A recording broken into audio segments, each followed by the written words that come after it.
Let's help young bands make less dumb decisions. Like if you're a metalhead, you don't know what Beyonce's latest album is called. Dude, if you want to be a producer, it's your job to know it. Yeah, you ran Rockspider with your wife. How was that? I'm not sure if there's less good music or just more crap. I think it's the second one. How much do you give yourself leeway to let a band sound different live versus in a studio? Whose job is more challenging, a live or a studio soundage? And then, da da da da da da da da. You're listening to the Baascast. Yeah, it is better than it sounds. Welcome back to the Baascast. I am Baas de Beer. If you don't know that by now, do your freaking homework. I am making a glorious return today. What glorious return, you ask? Well, I'm back to the birthplace of the Baascast. Episode 1 was recorded here, and I think this is now episode 17, 18, 17, where it's going to come out. I don't know yet. First one was with Jaco Meyer from Moses Metroman in the studio at One Big Room Studios with Ludwig Bouwer presiding over the background of things.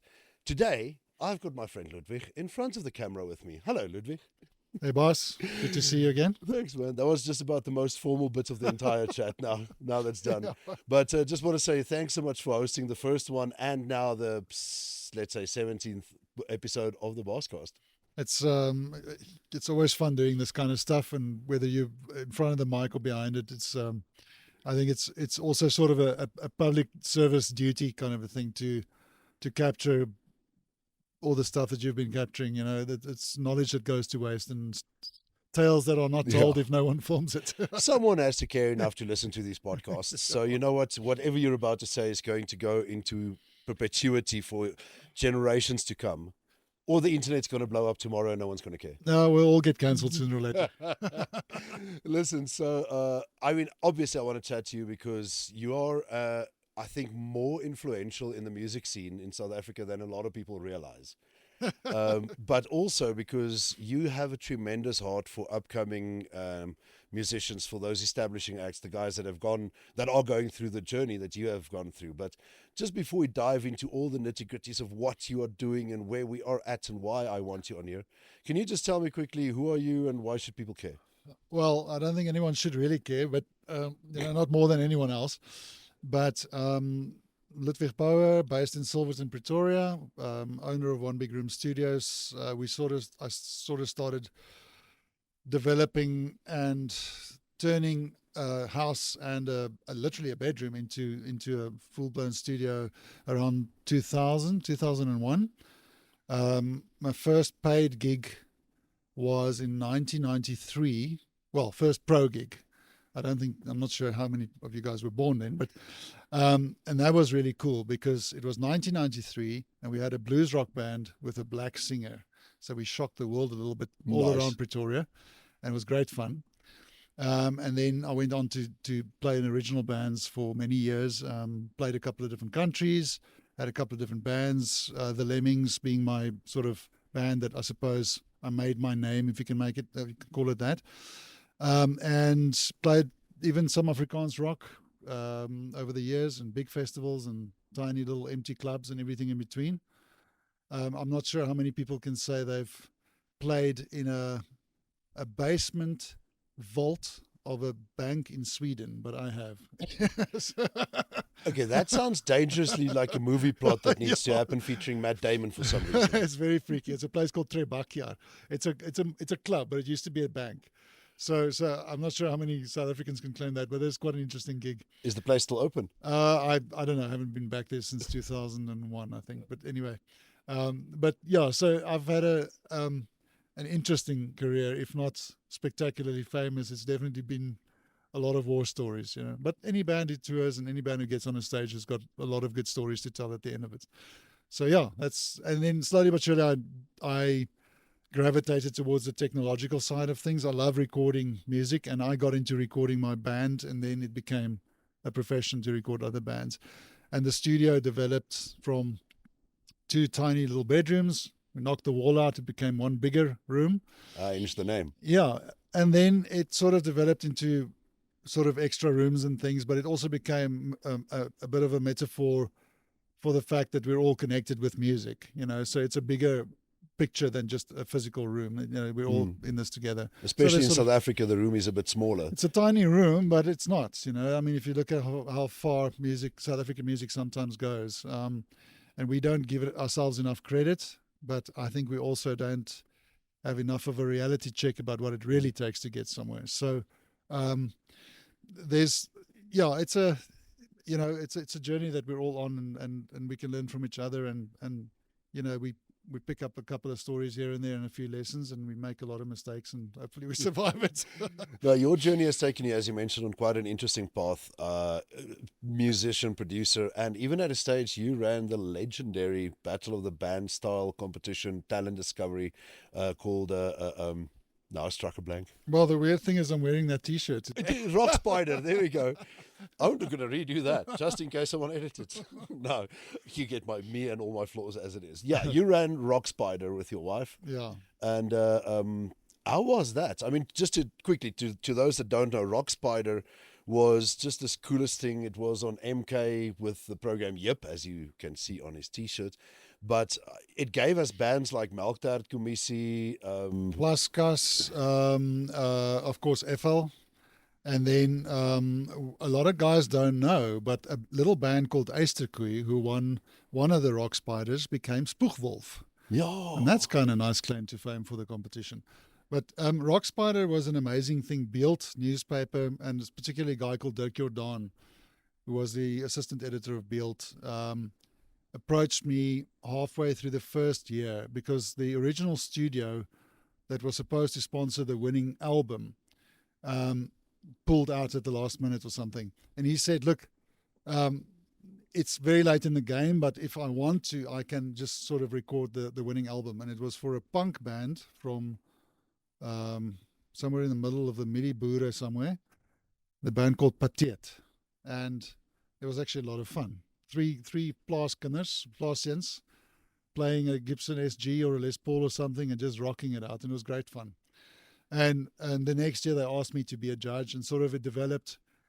And my wife and I ended up managing the budget and the logistics and the entries and everything and the concerts and all that for 9 years of the 10 that the competition actually ran. It was great fun because we traveled all around the country. We organized, but the idea was to put school bands on stage with original music in Afrikaans, and to give bands an opportunity to feel what it feels like to have a full rig, lights, sound engineer, proper monitors, kick-ass amps. Sometimes some kids even borrowed guitars because the stuff they played was so crap, so they would rock up with something that is unplayable, and then either another band would go, hey, use mine, or we organized and hustled. We went all around the country doing that. And the cool thing was then that the winning prize was opening slot at Oppie Aarde, which was the Art Club grand finale, big festival concert thing at the end of the week of Art Club in Potch, and an album and a music video and a whole bunch of merch and instruments and all kinds of cool stuff. I mean, the prizes were actually quite big, and over the years it grew and grew and grew and became a reality show for the last 2 years, at which point MK got in, and we had a full traveling film crew. And that was really cool to see those kids on a live. That's not pre-recorded. We had live finals, with 2 or 3 finalist bands, and we had like the Parlotones and Van Cocartel and all these guys headlining these live shows. But they were live. There was a 6-second delay. That was it. And that was probably only because the internet was slow back then. Yeah, no, there's an actual 6-second delay for a reason, on these things. But the experience and the cool thing is that so many seeds got planted in the time, and so many musicians still come to me and say, they either competed, or their older brother or sister competed, or they used to watch those things and it inspired them. So it left quite a heritage. And then, of course, it became a little bit too Afrikaans, so it got cancelled. Budget wasn't really available anymore, and so on. Which is sad, because it could have developed into something more, wider and But anyway, the decision makers decided it was over. But I mean, taking a look now at that was the early noughties. Well, in the noughties that Rockspider ran. No, it was 2002 until 2012. No, That's the noughties. 2000 to 2010. Yeah. That's the noughties. Oh, the 90s were Because noughties. it's got no. It's got the nought at the end. Oh, Remember, we okay. got the 90s and we got the 2010s. No wonder I've always got it wrong. What do you call the naught? The ones with the 2000 and zeros. Yeah. Okay. Well, noughties. there you go. Noughties. Okay, fine. Not naughty like that. Naughty like. Yeah, it was. Taking a look at the fact that you obviously ran a successful quote unquote battle of the bands. I personally freaking despise 99% of all battles of bands. I think it's a rip-off. It makes misuse of artist and talent to get personal gain for venues. Would you still endorse something like a well-ran a battle of the bands? I've always been in two minds about it. I don't think music or art in general should be a race. It's not a competition. It's nice to highlight the guys who are really trying. And of course, we all at certain levels of our path or career. And I always say everybody sucks when they begin with something, and then you learn your skills. What was amazing, because we had a rule, the judges were not allowed to be mean. They could give negative criticism, but only in a constructive way. Okay. So you can't say, I hate your shirt. No one cares. It's not a idols controversy kind of a thing. We were interested in developing artists. So yes, there were votes, but they were based on like technical performance, songwriting, nothing to do with novelty, trying to attract attention. Well, you look like an idol. Yeah. Yeah, exactly. None of that nonsense. So I think the value of a battle of the bands particularly is that guys have an opportunity to see other bands. They have an opportunity to get on stage with good equipment. They get hopefully positive feedback. And we had really amazing judges. We had guys from Heuwels, and like Hunter was like a mentor. And we even had a band camp at Oppikoppi from 2 years in a row, where these bands actually worked. Every single stage at Oppikoppi was rigged out, and the bands would rotate. One would be songwriting stage, one would be live performance stage, and guys like Hunter and all the other guys from Fortuna Dance and all these bands would come in and actually mentor these young guys. That part of it was amazing. Nice. So having a battle of the bands is not a problem. It's when it becomes a sort of a knee-jerk reaction. Let's try and get weird reactions out of people and all that kind of nonsense. And that's the problem I have with the average television show. That's why I don't watch Idols and The Voice and all this. It's because most of it is designed to get audiences to react. Which is good for the marketing side of things. Yeah, sure. It makes a lot of money for someone. It makes a lot of money for someone, but what does it do to the artist's career or to the aspiring artist? And the other interesting thing is, and you can go check this, maybe it's changed now, but when I was still paying attention to this stuff, the average winner or runner-up in Idols couldn't fill a school hall a year later. So that shows you how artificial that stuff is. There's no real audience. The only guys that have that I've seen that actually went on to make something of themselves were the ones that still ran the course. Yeah, but you see, if you look at the international competitions, it's very often the runners up that actually end up having a career. There's a very interesting theory around that, but definitely not for now. Was it the Avis theory? We try harder.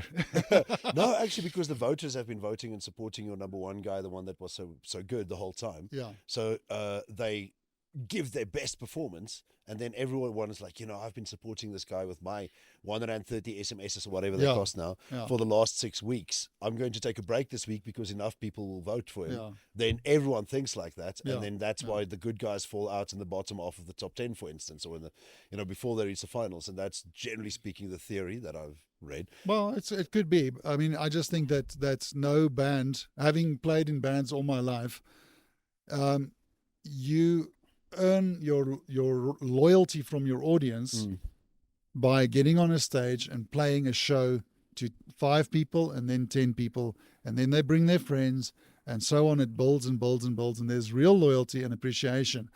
None of that is possible in a situation where you're performing one or two songs in front of live television True. with people judging.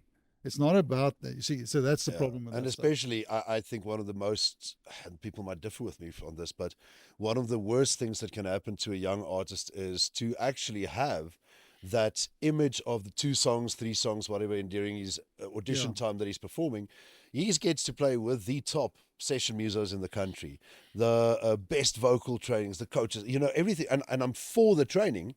However, now you see the guy in the local bar a week later playing his heart out of his acoustic, but you never got to see the fact that he's actually not capable of carrying a Yeah. show on his own because he didn't go through Yeah. that metamorphic process. Not all of them. Yeah. There are a lot of great musicians that go and do these things because, it's just the ones that view it as just another step in the ladder. I'll do it whether I will or not. I think they're the cool guys. They're still Yeah. doing it. Yeah, I mean, it's also what you make of it. I mean, if you want to use it as a springboard and an opportunity to expose yourself, fantastic. But a lot of guys are there for the wrong reasons, and maybe that's a good thing that their dreams are then shattered in front of Absolutely. TV. So they can, Entertainingly so as well. yeah. Yeah, look, it is what it is. I'm not a fan of these things. I think that there can be value in a competition, but the moment it becomes you suck and we're better because we won, then the whole point of it was lost. And I must say, with Rockspider, we actually had a pretty strict rule that there was no controversy allowed. That like the MK guys were not allowed to stir trouble or to plant little seeds of dissent or whatever. You don't want the Kardashian drama. No, it But- was about developing music. But I mean, you mentioned now and I fully agree, music is not a competition, but the music business is. Yeah, well, that's a battle for attention. That's something else. That's more about marketing. Yes. Because we all know the best bands with the best musicians and the best songs are very often not heard, because there's a difference between making your art and selling your art, and that part is a competition. Yeah, so look, I mean, if you want to make a full-time living out of it, we've been mentioning it on podcasts in the last while quite a lot, is you just need to run your shit like a business. However, there's a lot of artists that want to create that don't necessarily want to run a business. Then I say, go and get a day job, do your thing, but do the purest form of the art you can. Well, or get a manager, and preferably not your buddy who thinks he can manage bands. I mean, just like a lot of CEOs of big successful companies are completely useless at sales. That's not their job. You have the dreamer in the business. You have the guy who actually gets stuff done. You have the guy who knows how to sell it. You have the guy who knows how to package it. All those things apply to bands as well. And if you don't have the staff in the band to do that, I mean, essentially, if you're a guitarist, that's your job. If you happen to be able to wear the second hat of social media and you're really good at it, that's really awesome. If you don't have that, go find someone who can do it. Whether you pay him or pay him in beers or pay him in favors or whatever, or her. The thing is, we all know that part is the business. That's the art of selling, and of promoting and of attracting attention and so on. And that is a skill that a lot of musicians don't want to learn. They don't have the talent for it or whatever, and that's fine. But then realize that and go find someone who can do it for you. I must just say, my last thoughts on these battles and voices and competitions is that, do you honestly think that would the world have Bob Dylan if he had to go through The Voice? I can't imagine him going past the first round. Yeah, but We wouldn't have the Violent Femmes. they were talent contests back in the 70s and 60s. They were called different things, but the BBC had Beatles sound-alike and look-alike competitions and all that kind of stuff. How many of those guys ever got anywhere? I don't know. I know that the Beatles came second in a look-alike competition once, or John Lennon did, I think. But Or Charlie Chaplin, Yeah, Dolly yeah, Parton, yeah, there's depending a on lot which of one those of the emails you believe. I mean, talent, that stuff has always been there, but they are tools, and you can choose to use them or choose to find other avenues.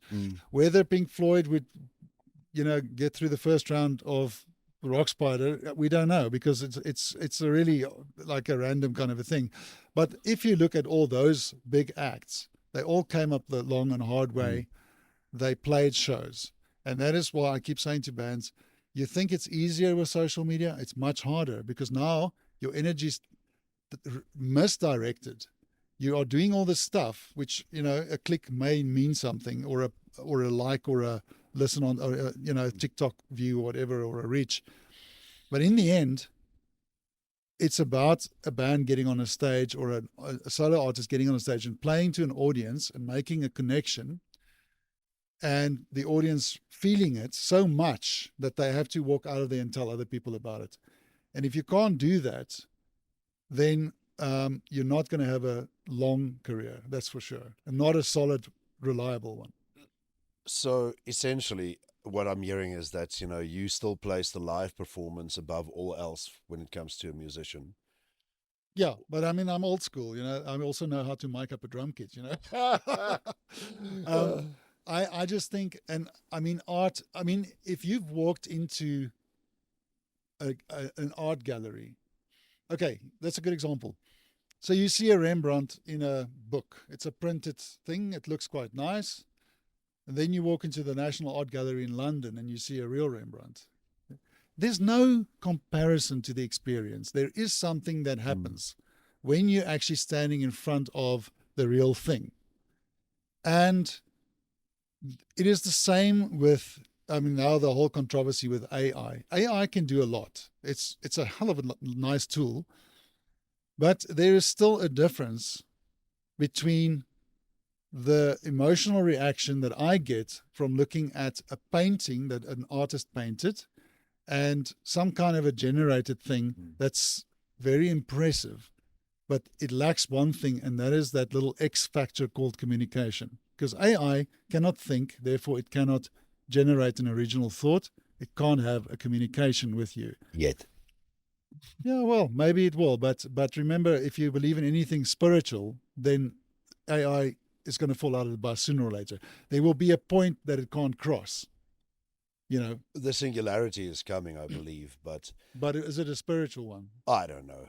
You see, I have not thought on these things deep and hard enough yet. Well, maybe we should. Musicians claim to be people who feel and sense and observe, but a lot of them are not willing to confront the part that says communication is being to being, whatever you want to define as being to being. If you believe that you're just a bunch of chemicals, then good luck to you, then expire and become dust. But I think most musicians instinctively know, most artists instinctively know that there's a little more to it than what you can touch right now. Maybe we don't have the instrument to measure it. That's fine. If you consider the eye detects 0.03% of the entire frequency spectrum. So what else is out there that we know it's there, but we can't see it with our eyes? So I heard a very interesting thing the other day that someone explained déjà vu, for instance, as we are living concurrent realities in the similar... Wait, I'm going to get this right. We are living concurrent realities on a similar plane, but in different realms as per the energy observable within our limitations.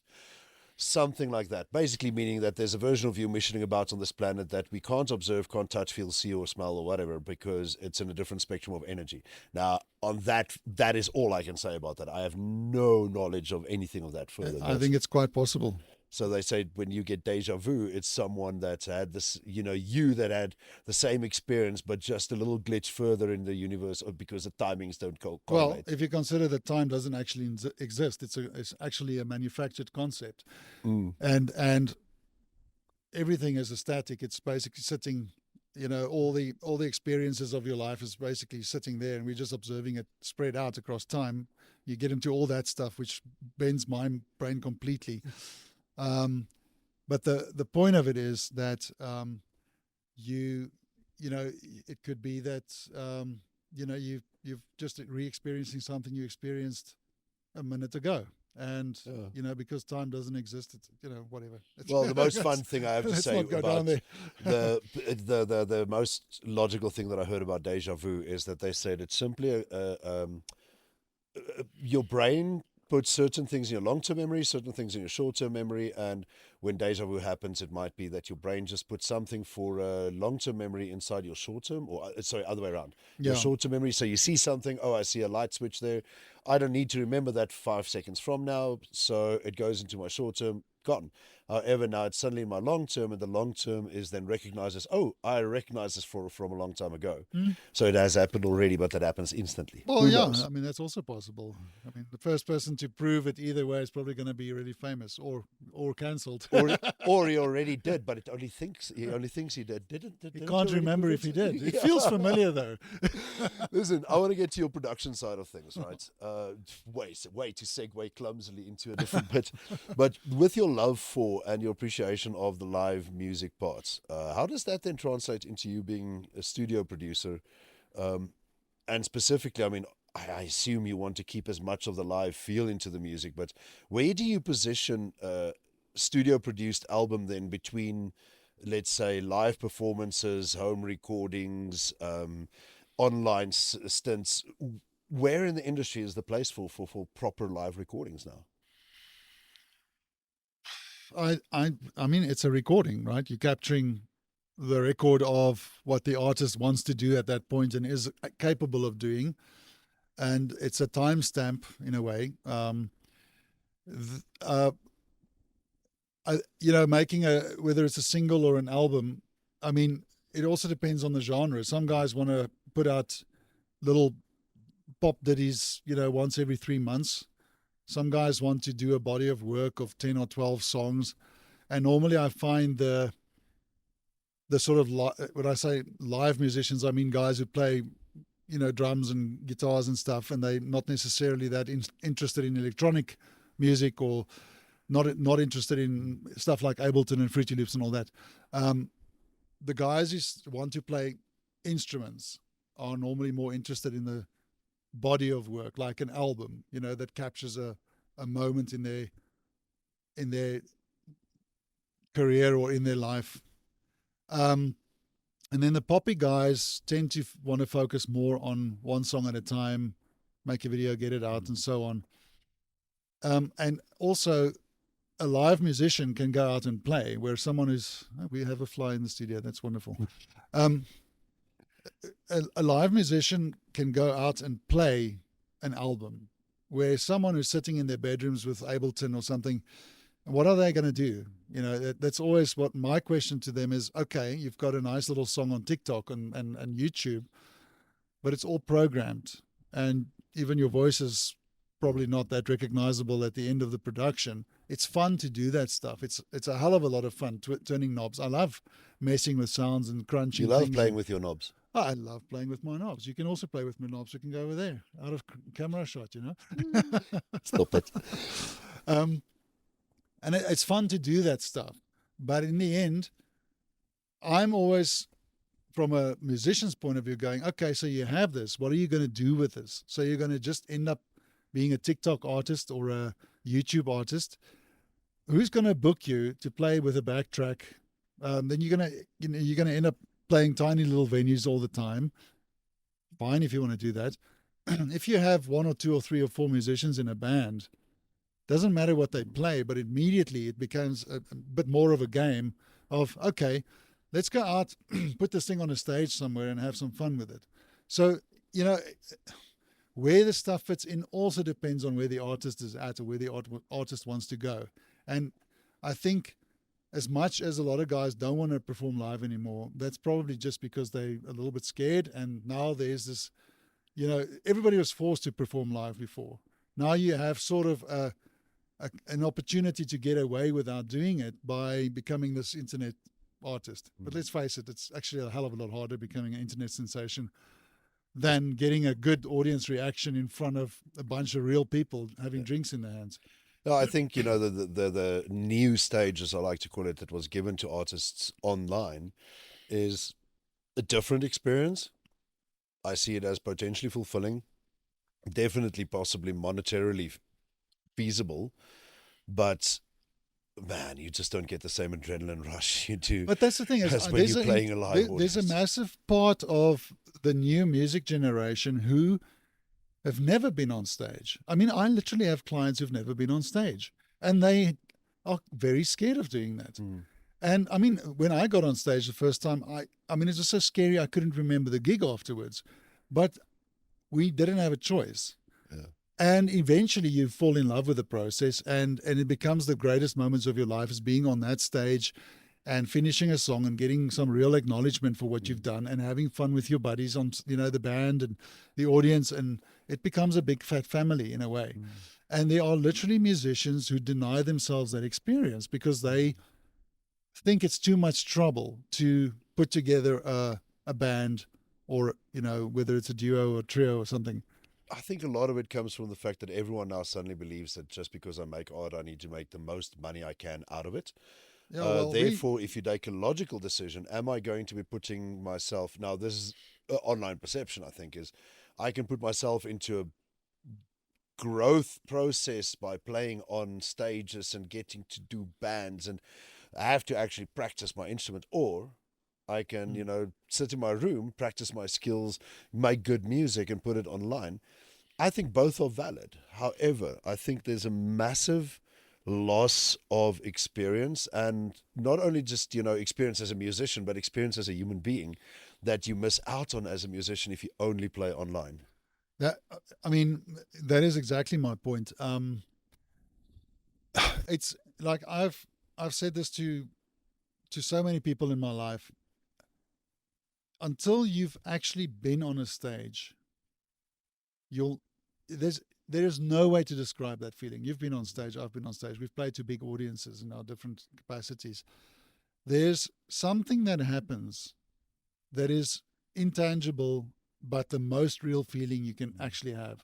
That it really is like a high, and it's kind of like getting too much oxygen. When you get that tingle. That's the way I remember my best gigs. Nice. There's sort of like too much oxygen in the air, and you just, and of course, when you walk off there, you can barely stand because you're so exhausted from all the energy you burned. But the acknowledgement for your hard work, the fun, that is not stuff that you get from sitting in front of a TikTok, even if they're donating money to you because you're playing live on TikTok or something. It's not the same. I think it's a different vibe. It is a different experience vibe of the same thing. Sure. But I'll tell you right now, the live musicians who are actually used to playing in front of audiences will definitely make better TikTok artists too, because they actually know how to communicate. Yes and no. Funny enough, I've seen, especially now during the lockdown streams, and so a lot of the musicians that are more adept at playing live big stages had a lot of problems transferring their communication now, especially the bigger bands. I felt they didn't have a connection with the audience as much as some of the younger guys that are more digitally savvy, if I can put it that way. Yeah, okay, that would be the technology thing and so forth. But there has to be a certain level of confidence that comes with having confronted 500 or 1,000 or 50,000 people. Absolutely. But it's all part of the same thing, when video killed the radio star by, MTV launching, people thought it was going to be the end of music, and it wasn't. When CD came out, people thought it was going to be the end of music, et cetera, et cetera. When Justin Bieber came out, people thought it was going to be the end of music. Yeah, it was pretty close. Yeah, actually, I like some of their stuff. He's actually he's a very talented he's a very musician. sharp dude, and I get a fun vibe from him. I get the idea that he actually realizes this is just fun, and that's why it works. He's not taking himself seriously. So, these are all new avenues. The first band that performs live on the moon, people are going to say, this is the end of world tour, earth touring, whatever. It's not going to be. Put it this way, they can put a guy on the moon before they'll get some of the big bands to play South Africa, apparently. Well, yeah, I just found out that Nothing But Thieves played in Joburg, a day ago. I absolutely love that band, and I didn't know. I didn't know either. It's the first gig they played, and it's the only one they're going to play now. But, how's that for not marketing the concert? What the hell? Yeah, and I follow them on Facebook. I didn't even know they were here. Well, speaking of marketing, now this is a smart segue. I figure that I put your production contribution to the scene, any studio, any producer, as more of a marketing power than the band itself, because a band needs a proper recording to be able to market their shows. So have a good production, have something that can be played online. So rather go for the better production than just the shitty home recordings, right? So essentially, as much as you like it or not, you are a critical part of the marketing, what do you call it, ecosystem of a band. Yeah, I mean, I mean, the only way a band can present their art is either by performing live or by capturing it in some way. And so the home recording thing is all fine and well, but I think one of the I'm not convinced that all the best music has been recorded yet and written yet, but there's definitely more crap out there. And I'm not sure if there's less good music or just more crap. I think it's the second one, because everybody can now access, really cheap, good quality recording equipment. The problem with that is, okay, so you buy yourself a little sound card, whether it's 2 channels or 200 channels, it doesn't matter. The hours experience that you need to figure out which decisions to make now, so that in 2 months' time, when your album is done, it's the best possible thing, because it's all got a knock-on effect. And you can only fix so much in the mix. There actually is a point where you go, oh, geez, maybe I should have gotten someone to help me write a better chorus. It doesn't matter how good your drum sound is. A good chorus doesn't come from that. I have a very good friend, Ali Haynes, who always says nobody sings the snare on the way home. You either have a good song or you don't. And my job as a recording engineer and as a producer is to try and not get in the way, try and capture it with the least amount of filtering and degradation, but then, weirdly enough, at the same time, try and enhance it. It's a real, like a mash in the head of, okay, as an engineer or a producer, you often have to sit and do nothing and clamp your fingers really tightly together and resist the urge to change something and go, is this good? Could I, if I open my mouth, make it better? Or could I spin the artist into, another 3 days working on this song when it was absolutely not necessary? And is that thing of perfection is the enemy of excellence. Very often the second take is far better than the 200th take. And so it's a tricky thing, but if you get it just right, and I believe once or twice I have in my life gotten it just right enough for the artist to get noticed, and for people to feel that thing that makes them want that album, want to share it with their friends, want to tell other people about it, and want to go to the concert, and then hopefully the artist comes back and we do it again. And with Andra, we did that twice in a row, and I'm really proud of those albums because Andra is such an incredible force, and to capture her as an artist was interesting because there's so much power there and so much fragility at the same time. And a few times I've had the privilege of working with artists of her caliber, where you almost have to just bite your lip and go, okay, let me experience this first and then decide if I can make it better by doing something. Or should I just press record and duck under the table and let the artist do their thing? And those are the hardest decisions. It's easy when you hear a crappy song, it's easy to fix it. It's actually easy to fix a bad song because when you've played enough songs as a live musician, producers, go play some live music and feel what good songs feel like. But that's the thing. The other problem I have with, like, to segue, is I'll just swing out of the path a little bit. A lot of music colleges, they paint these pictures of, hey, just do our ridiculously expensive course for 6 months or 2 years and you will be a producer. What they don't tell them is that there's almost no successful producer in the world that didn't start as a live musician. Show me one. I appreciate the viewpoint specifically. Like, one of my favorite YouTubers, and I always get his surname wrong, is that Rick Beato. The fact that he's able to give feedback to musicians based on real life experience, it's not something theoretical. Brilliant. Yeah. And that kind of ties in for me to the idea of everything you just said, the playing live, the believability of your music. Are you even a believable producer if you don't have some real life, let's just call it street cred? Are you a believable musician if you don't, can I translate emotion as a musician if I haven't experienced life? It's the same thing. Let's jump back to Bieber. I couldn't take him seriously as a 12-year-old little girl singing about the deep traumas of life and the damage that love causes to you. You're 12. Go play in the sand or something. But I will gravitate more and I will take more seriously the musicians, the artists, the producers that actually have the real life experience of what they're portraying.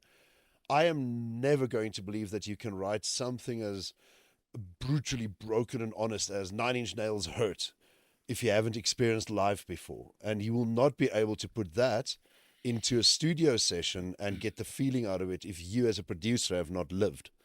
Yeah, that's, I mean, if you want to communicate, if you want to share an idea about life, then go live it. You know, I mean, unfortunately, it is just that you can't write from no experience. And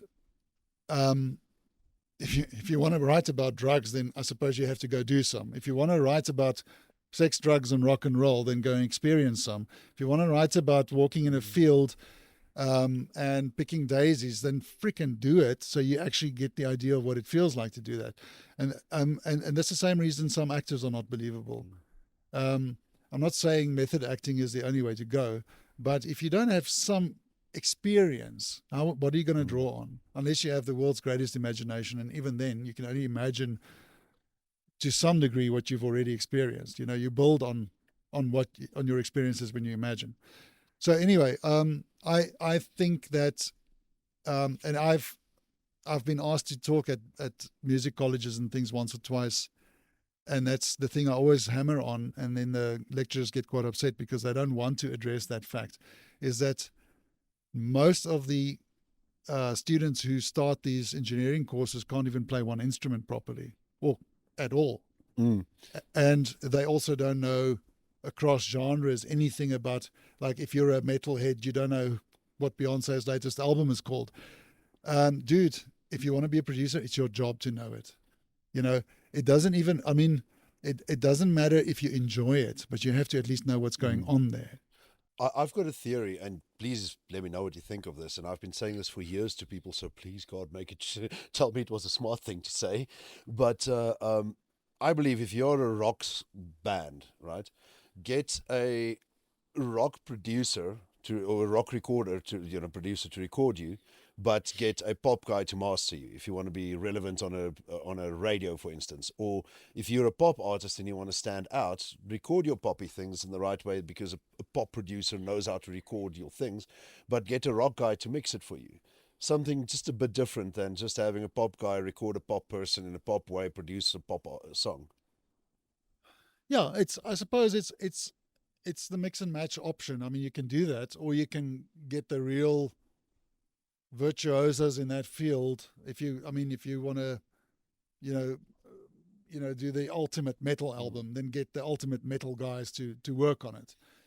If you want something that's maybe broader, then by all means mix your influences and mix your inputs a bit. But the weird thing is also, you could look at a guy like Rick Rubin, who's worked with everybody from J-Lo to the Chili Peppers to Metallica. He's just one of those guys who can produce anyone legitimately, and he's done country albums and he's done big band sort of stuff and all kinds of interesting things.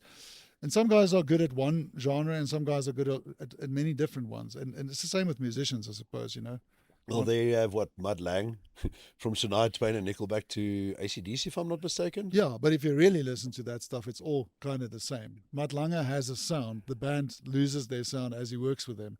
And I mean, if you listen to Def Leppard, to the Shania Twain stuff that he produced when he was still married to her, to the Cores, he did that, Breathless and all that. It's really kind of the same thing. It's a template, and it's really fantastic, but it is a template. And if you really want to hear the best examples of that, then you go listen to Hysteria, which is the Def Leppard album that I think had 7 #1 hits on it. And they took 4 years to record. And it's like, I think that's the pinnacle of Mutt's career, is that moment where technology, because he's also a master of technology, where everything that he could hear in his head was finally expressible in terms of technology and a great band and so on. I love his stuff. I mean, I can listen to his productions forever, but there is a sound to it. But that actually ties into something you said earlier and that I've been meaning to ask you. How much do you need to hold yourself back from implementing your style, or how important is it for you to implement your style as a producer so that someone can say, oh, that is a Ludwig mix, versus just, letting the band be the band? I mean, we all end up having a style and a taste and so on. I'm lucky I work with a lot of African gospel artists. I work with a lot of African jazz guys. I work with folky guys. I have some rock stuff and pop stuff coming through here. So, and I enjoy that because it also forces me to try and adapt and try and cross-pollinate, because I do try and sneak in a little influence here and there. And I'm not scared to say to a rock band, hey, we should try some synth or brass or whatever. And if they hate it, then I mean, it's cool. The first thing that I say to guys in the studio is, my ideas are just as valid as yours, or less. But I'm going to make suggestions, and if you don't like it, your job is to say no. I'm not enforcing anything. Sometimes, and it comes down to a conversation. You have to learn to read the client or the artist and go, oh, this guy's not open to anything I have to say, so I'm just going to be the sound engineer and do a really good job of capturing this. But this guy is really open to just going anywhere with it. And then you'll say, okay, well, have you tried, doing the verse this way, or let's try a drum loop, or whatever the thing is. So you have to test the water, and you have to make the artist understand that anything you say is only a suggestion, and no one's ego should be hurt. I'm not saying you're an idiot. I'm saying you're playing maybe not the right chord in that moment. There's a big difference. Or there's a better chord than you currently are playing. Or how about we try this chord and we can undo the recording if you don't like it. And then very often they go, I see what you're saying. But that's where a proper producer comes in. Your experience could take a band, let's say a young band coming in to record now, and say, hey, have you tried doing a voicing of that chord? I think it will work very well, whatever, which is something they don't have sitting at home on their home recording software, which might sound nice, but it's got that lack of experience or the opportunity of experience. No one's going to come in and give the suggestion of 30 years in the industry to them. But it's not just the experience, it's also objectivity, because I've caught myself losing sight of something, even though I have a huge amount of experience in certain areas. But then you listen back to a song that you've produced and you go, was it too slow? Why did I miss that? Well, I also wrote the song or helped to write it or something, and you've been in the rehearsals or whatever. So by the time you listen back to it as an audience member, you go, oh, geez, we missed that. And then hopefully it's not too late to fix that.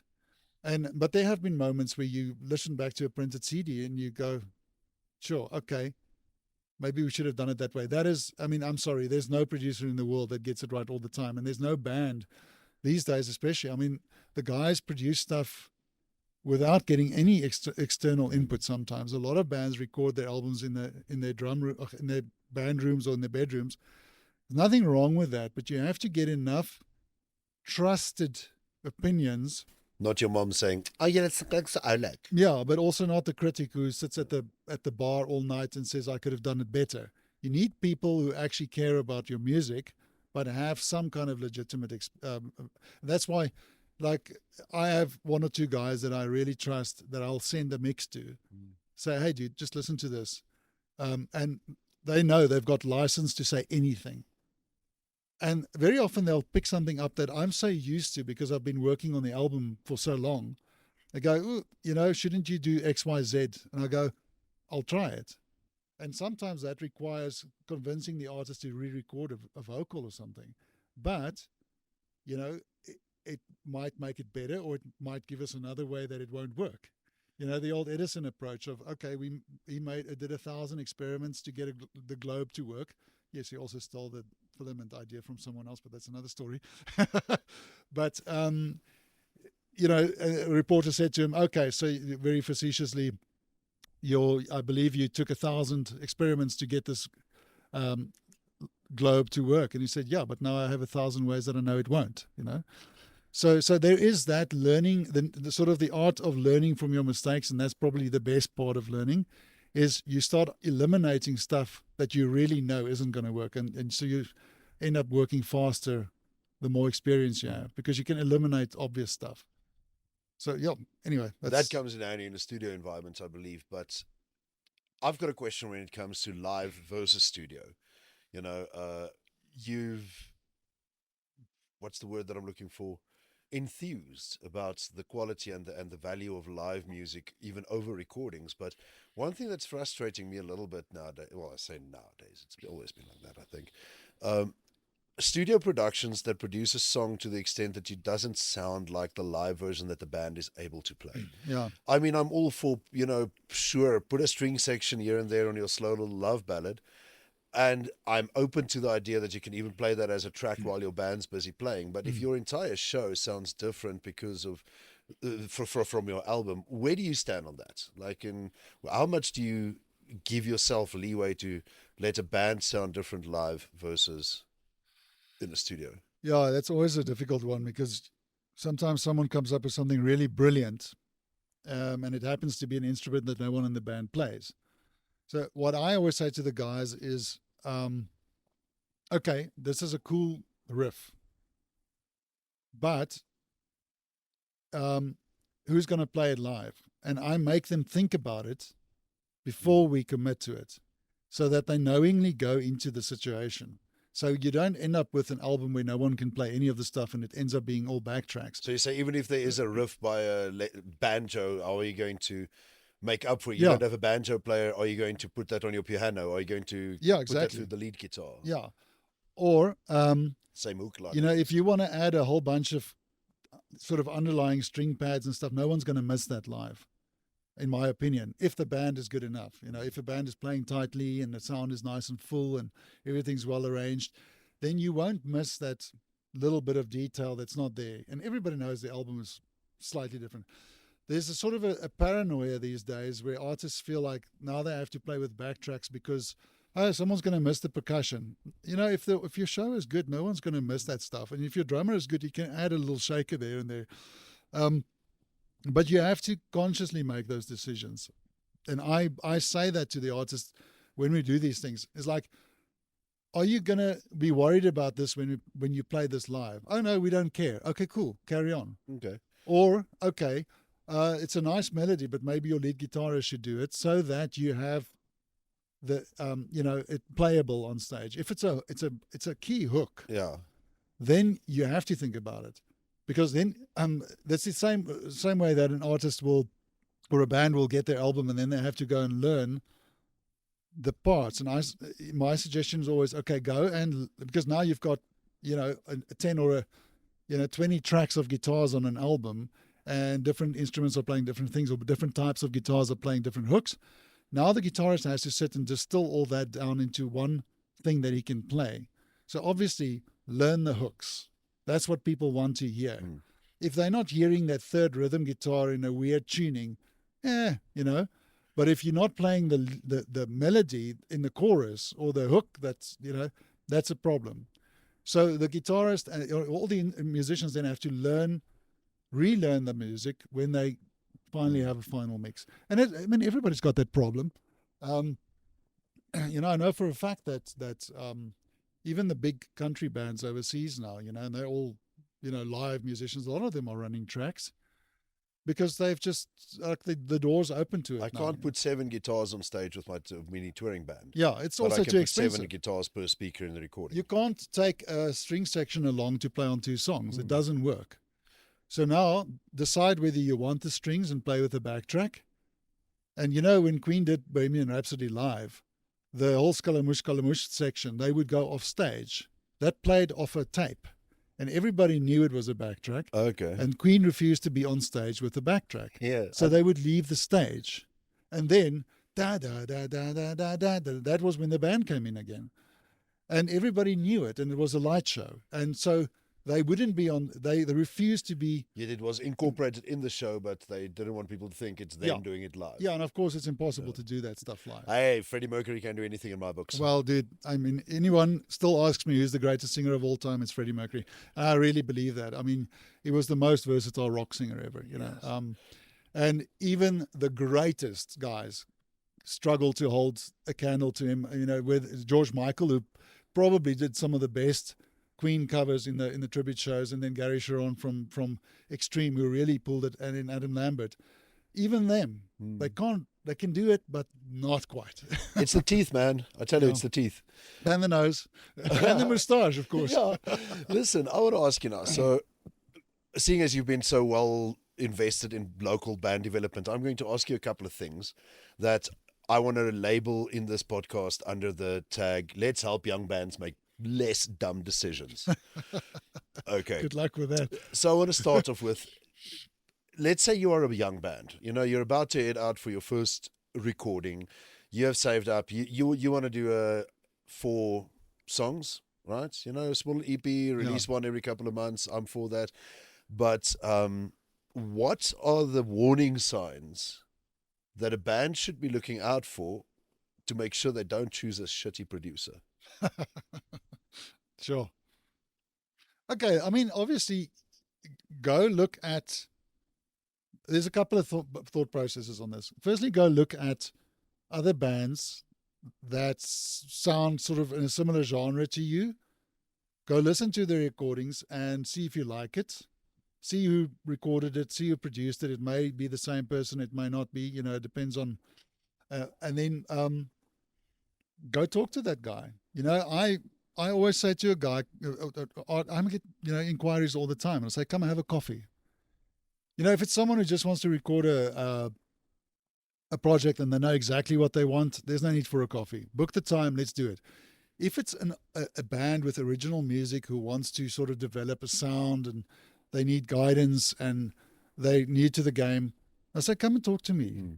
And then when they sit here, I'll say to them, you know, grab a guitar, play me a song.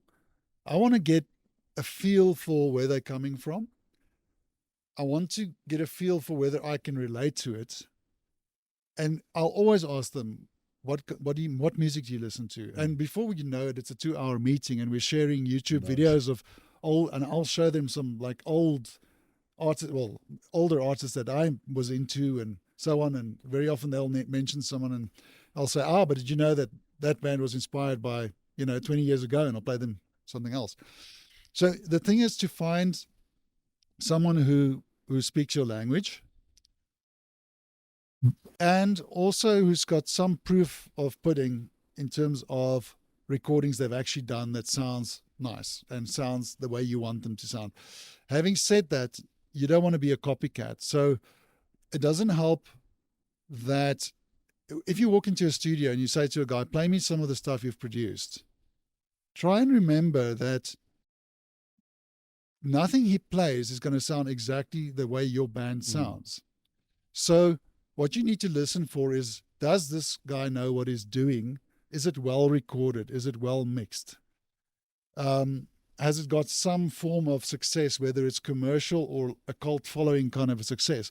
A lot of stuff that I've recorded haven't had radio play, but the artist has had albums sell really well off the stage. They've got a live career because people come, the albums allows the audience to take that artist home in a well-captured format. There's a lot of ways to measure, and different genres are different. If you want an instant pop success, I'm probably not your guy. But if you want me to record an album that people are going to listen to in 10 years' time, then I am your guy because I've done that many times. I've recorded albums that people are still listening to 20 years after they bought it. And to me, I mean, that's the same reason that you can put on an old Springsteen recording and it's still Springsteen, you know. That's a timeless recording. It doesn't help that you recorded just for the sounds of now. So there are a lot of guys who are brilliant at the latest thing, and there is incredible value in that if you want a chance at radio play. But of course, you know, a song that's current today ages like, you know, bad cheese. Yeah, bad cheese. Cheap cheese. Cheap bread. garage bread. It ages like a garage pie. So there's a fine line between someone who's like really hip to the latest tricks. For a while everybody was lo-fi Bedorner and everybody was, I can also crush a signal to hell. That's not hard. But can you make something that's got enough space and so on for people to want to come back to it and they don't have ear fatigue after an album? So the thing is, it's a conversation. I need to feel that the artist belongs here as much as the artist feels that they belong here. We need to find common ground, and that goes for any artist looking for a producer or a sound engineer or a mastering engineer. A lot of guys, I do all those things, and a lot of guys do everything. And then also some guys specialize. Do your homework. Don't just fall over your feet to get to the studio. It's hard saved money. And if you mess it up, then you're going to have to go through the whole painful process again, which is an experience as well. A lot of guys end up in my studio with badly recorded, half-recorded, semi-recorded albums or songs that they realized the other studio isn't going to finish. And then, maybe some of my stuff ends up in other studios. I'm sure it does. Who knows? But you need to look at the evidence that the engineer and the producer can present of their CV, their discography. Okay. What have they done?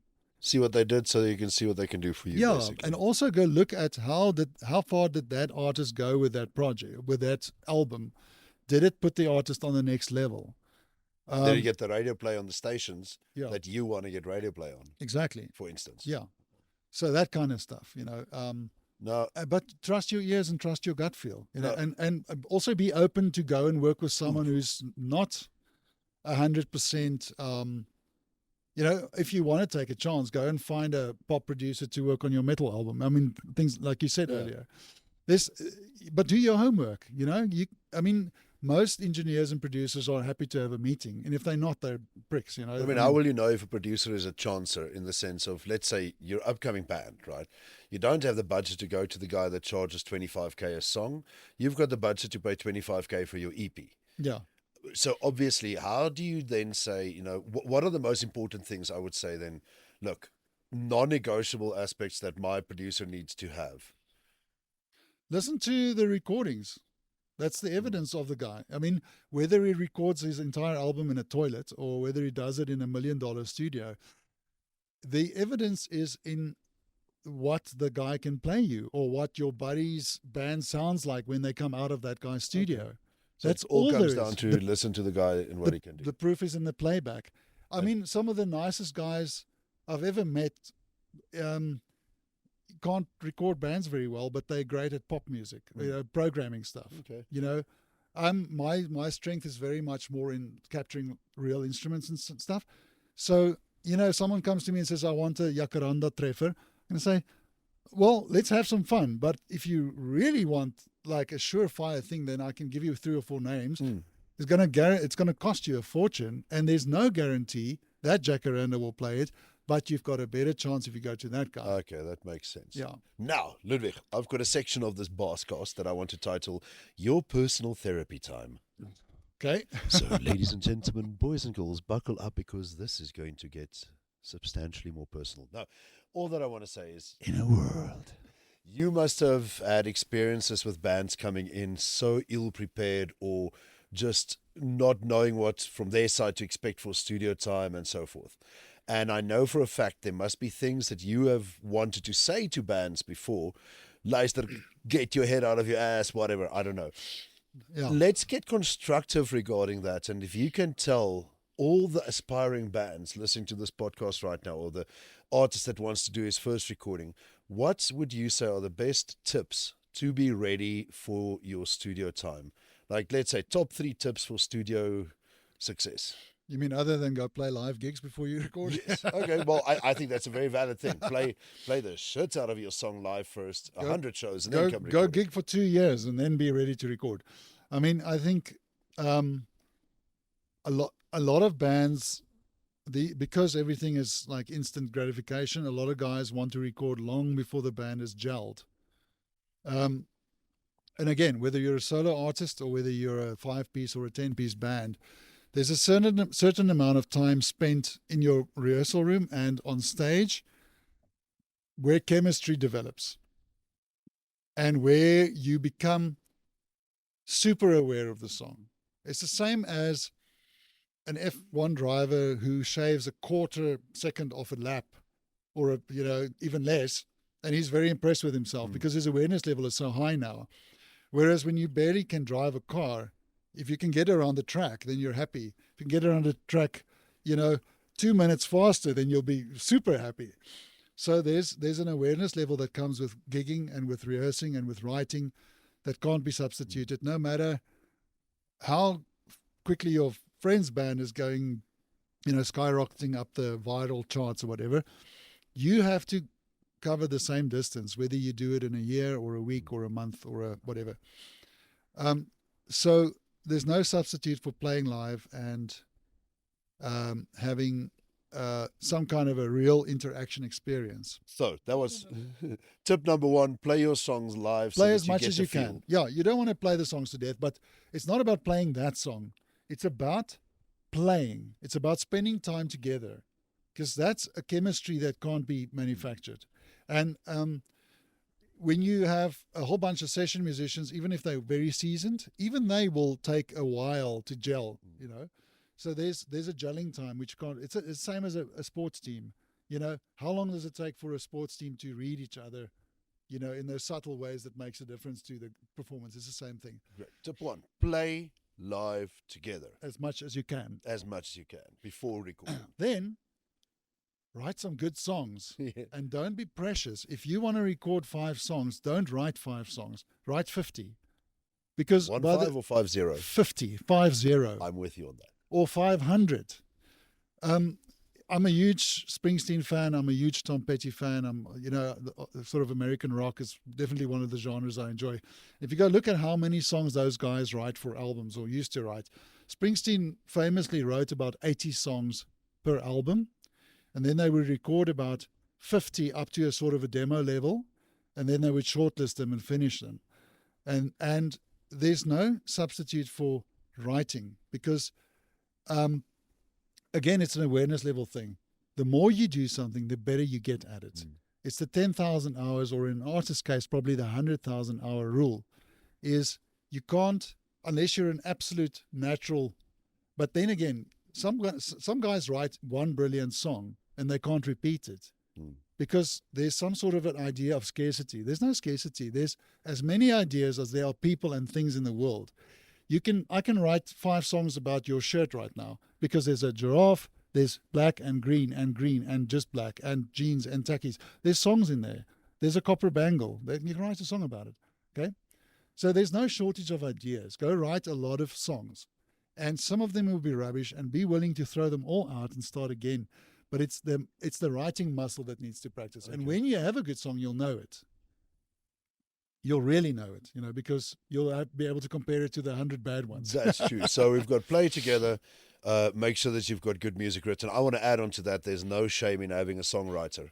I don't believe that all bands have good songwriters. There's a lot of collabs, I mean, these days you see it all the time, also because songwriters are now insisting on getting more credit. Which but they should. There's lots of ghostwriters and stuff. But you might have a great chorus, but you don't know how to finish a song, or you don't know how to write a bridge. Got a weak hook. Yeah. And very often in the studio, I'll sit and say, oh, maybe we need a bridge. And the guy goes, what is a bridge? And then I'll help them write a bridge. And it'll be nice if you guys credit the producers for helping. But the point of it is that we all need influence and input. And whether you get it from your sister or your guitarist who's not really a songwriter, but he has one great idea. I mean, and there is no shame in getting guidance or a co-writer, or, if you really can't write a song, but you want to be on stage, then get someone to write you a song, give them the royalties that's due, and pay them for the song, and off you go. But a bad song well recorded is still a bad song. That's true. So play together, get a good song, and what's your third and final top tip for young bands to be studio ready to record? Rehearse on a click track. And I know guys are like, hey, we like it all organic and fluid. Yes, but first play in time. And when you can do that perfectly, and your drummer has control over all 4 limbs and the head, which is another limb, and the brain, when the band can play a section of the song perfectly in time, then you can switch the metronome off. And a lot of guys don't even know what a metronome is. It's not a little dwarf that lives in the subway. It is, in fact, a thing that goes tick-tock. And you can download a free app. It's called TikTok. Yeah. God.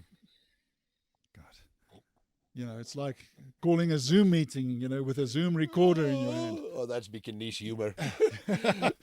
But a drummer playing in time is a wonderful thing, and most likely, an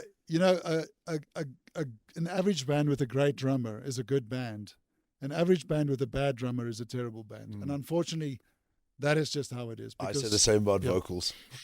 Well, yeah, but even that, I mean, a drummer that feels great can keep a song going, and everybody else locks into that. The drummer is not the timekeeper, but he is the guy who indicates the time for the audience. So if it's unsteady, it's really bad. Everybody should internalize the time. You should be able to play with the drummer without him being responsible for your time, but he should be at least steady enough for you to. If your drummer isn't your metronome, you're doing band wrong. Yeah. I mean, but a drummer should be able to play on a click track, and when a drummer is on top of time properly, then it doesn't feel stiff anymore, even when the click is going, and not every song needs a click track, but it's a hell of a lot easier when the guy can actually manage that. So, yeah. Well, look, I think a lot of bands now got some cool tips to get studio ready. And to bring us to a landing, right? Thank you so much for sharing your time with me. I need to pressure you now to do quick answers for a couple of quick questions. Okay. So I know this is terrible because we can talk forever, and there's a few points. Oh man, I still wanted to talk to you about the future of music in South Africa, about the influx of AI and certain things. But we're not going to get to that today. What I do want to get to is your first knee-jerk reactions, the first names that pop up, the first answers that you give to the following questions. Okay. And just let's hear what you have to say on this. All right. So just to set the ground, what's the first band you ever recorded? Little Boy Blue, which was my own band, and then paid for a band called Liquid Skin. Liquid Skin. By the way, these are the answers that if you really want to know more detail of, you can definitely go and chat to Ludwig online. Where can they find you? Facebook, One Big Room Studios, or but yeah, that's probably email the best One Big Room Studios, Facebook One Big Room Studios, or come have a coffee if you're a band that wants to do it. Info at One Big Room Studios, and onebigroomstudios.co.za will get you to mine. There we go. So if you feel the answers are incomplete in this next few, chat to Ludwig. The strangest or most unique project you've ever worked on? One of the most interesting instruments I've ever had to record is a bag of dried leaves. And that's actually fairly recently for Vox Chamber Choir, for an album that won a SAMA, called Fire Beast. And in that live recording, Martha, the percussionist, actually plays a bag of dried leaves. That's very Tom Waitsy. Yeah, but it's amazing. And it was also a live performance. So we panned it in quadraphonic sound around the audience. It's all about the dying of the planet, So there's dried leaves all around. It was really creepy, but great fun. Was that the same recording you did with the Universe? No, that was another one, actually, Torella. Oh, yeah. Please tell us about that one quickly. So in the Hartbeespoort satellite observatory is one of the satellite dishes that gets monitored from Australia by a musician who created a website that turns all the satellite information into sort of a droney kind of a sound. It's not quite music, but it's beautiful.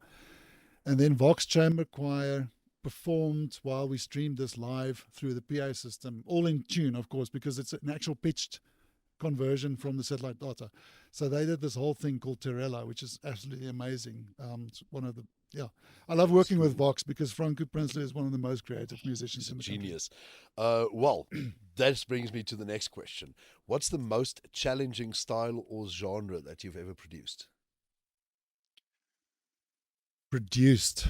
Or recorded, worked on. I mean, producing, I think making pure pop music that's really catchy and brilliant, it's very hard. I mean, you really have to be quite brilliant at that. So from that point of view, it's quite tricky. But I had to record a band playing Congolese jazz once.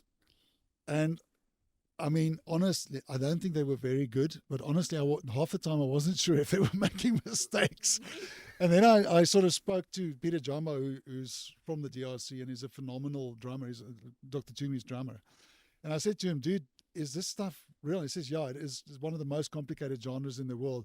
But these guys aren't very good. So you're forgiven for not understanding it. Whose ego is worse, a vocalist or a lead guitarist?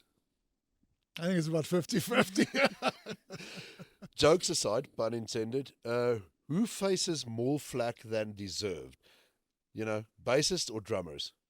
Who gets more flack than they deserve? Well, you know, you take a bass out of a mix, you know, it just sounds horrible. So, I mean, I'm not saying that you're biased in your answer. No, not looking at all the bass guitars on the back wall. As a bassist. But I mean, now you need to give me, and this is legit, I want to know your best bassist joke and your best drummer joke. Okay, what did the drummer get on his IQ test? Drool. Bassists, there are no legitimate bassist questions. How does a bassist feed a family of 4? Tell me. Sally's car. Why cock that joke up? It's actually my favorite one is, how do you get rid of a bassist from your porch? You pay him for the pizza and say thank you. No, well, there we go. Touche. Whose job is more challenging, a live or a studio sound engineer?